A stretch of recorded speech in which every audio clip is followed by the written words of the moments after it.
Hello student.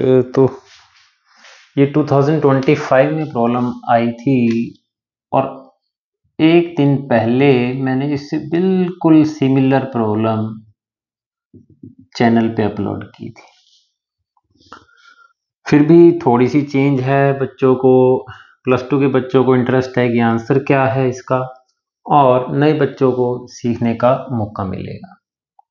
तो Kirchhoff law की help से प्रॉब्लम सॉल्व करनी है। सबसे पहला काम क्या करें, करंट फाइंड आउट तो करने हैं, पहले लूप का नेमिंग कर लें ताकि कंफ्यूजन ना रहे।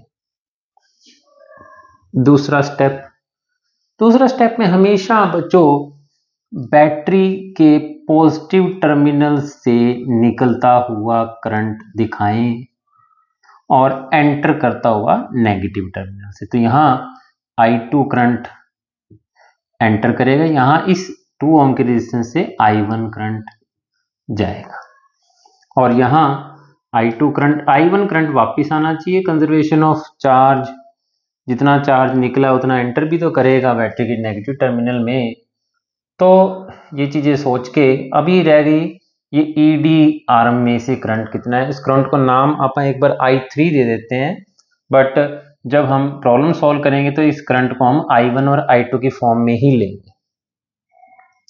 तो I3 करंट फाइंड आउट करने के लिए चाहे आप यहाँ पे किरचॉफ फर्स्ट लॉ, जिसे आप जंक्शन लॉ भी या जंक्शन रूल भी कह देते हैं, या यहाँ लगा लें, एक ही बात है। ये I1 करंट इधर आ रहा है, I2 करंट इधर चला गया और I3 करंट हमारा इधर से ऐसे फ्लो करता हुआ इधर आ रहा है।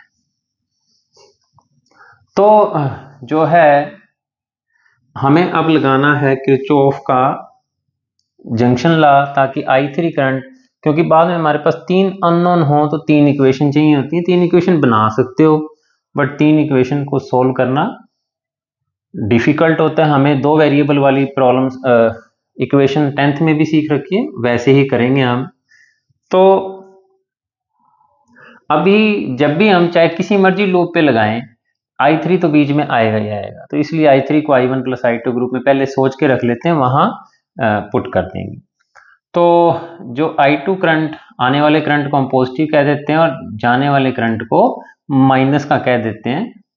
तो और इन सभी करंट का जो सम होता है वो इक्वल टू 0 होता है।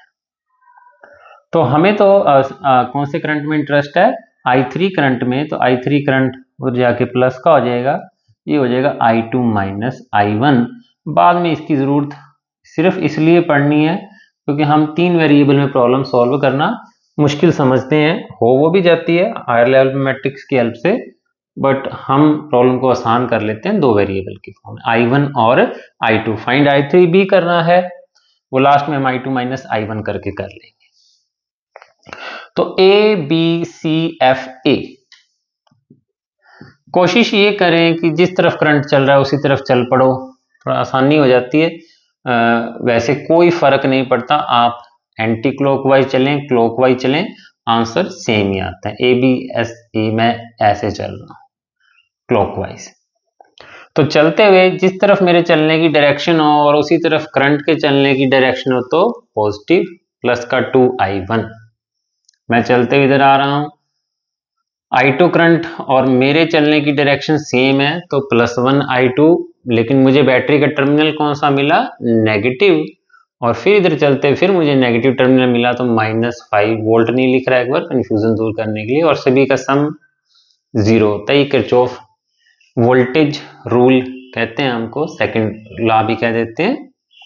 तो 2I1 + I2 = 15, इसको इक्वेशन नंबर 1 कह लेते हैं।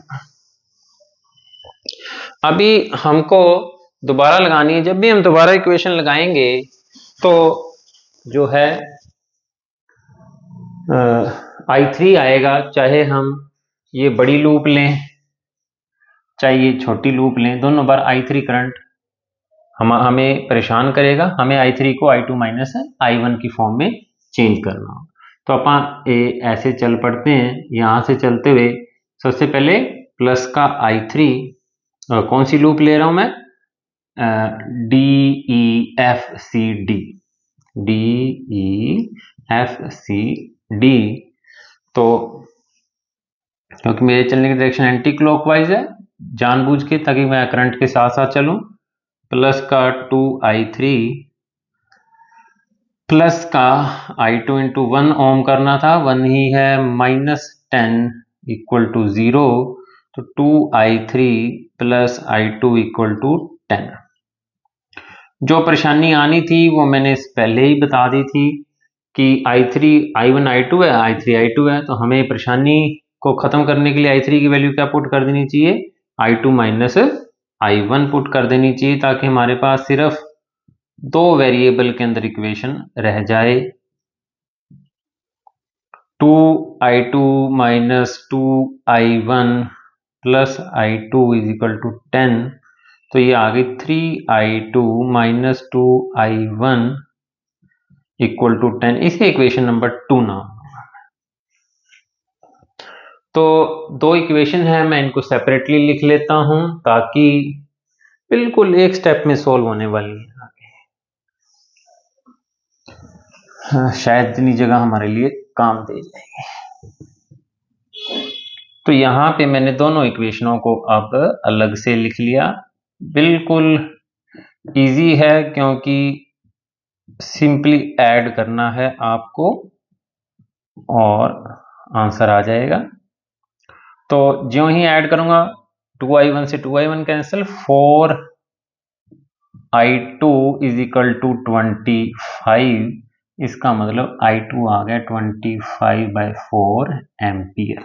जो सेकंड करंट है वो आ गया 24/5 एम्पियर। अब मुझे i2 फाइंड आउट करना है, तो मैं i2 आ गया तो i1 फाइंड आउट करना है, तो मैं 2i1 प्लस i2 की वैल्यू 25/4 इक्वल टू 15 पुट कर दूंगा। यहाँ किसी में पुट कर दूं आंसर आ जाएगा। मुझे आसान इसमें पुट करना लग रहा था तो मैंने इसमें पुट कर दिया 2i1 15 माइनस 25/4, 60 माइनस 25 हो जाएगा 35/4, और नीचे ये 2 वाला मल्टीप्लाई वाला डिवाइड में आ जाएगा, तो i1 आ गया 35/8 एम्पियर। तीनों करंट पूछ रखे हैं, ये तो दूसरा ही करंट आया अभी। तो जो i3 करंट था वो था मेरा i2 माइनस i1, तो यहां कर देता हूं मैं, ताकि i3 करंट क्या था, i2 minus i1। i2 current कितना है 25/4 और ये है 35/8। ध्यान रखना बच्चों, कई बार जब फर्स्ट टाइम मैंने प्रॉब्लम की तो करंट की डायरेक्शन वैसे कहीं ले सकते थे आपने, मान लो पता नहीं कि i3 करंट इधर, मैंने बड़ी बैटरी सोच के इधर ले लिया, अगर इधर से ले लेंगे तो वो आंसर माइनस में आएगा, वैसे कोई खास मैग्नीट्यूड सेम ही आएगा, डायरेक्शन थोड़ा सा बताएगा कि करंट अपोजिट है या कैसे। तो 8 एलसीएम 50 माइनस 35, 15/8 एम्पियर। तो ये तीनों करंट आ गए बच्चों। तो समझाने में ज़्यादा टाइम लगता है, खुद करोगे तो हार्डली 2 मिनट 2.5 मिनट की प्रॉब्लम है, बट समझा के एक स्टेप करवाने में देखो 8 से 9 मिनट लग गए। तो थैंक यू बच्चों, चैनल सब्सक्राइब कर।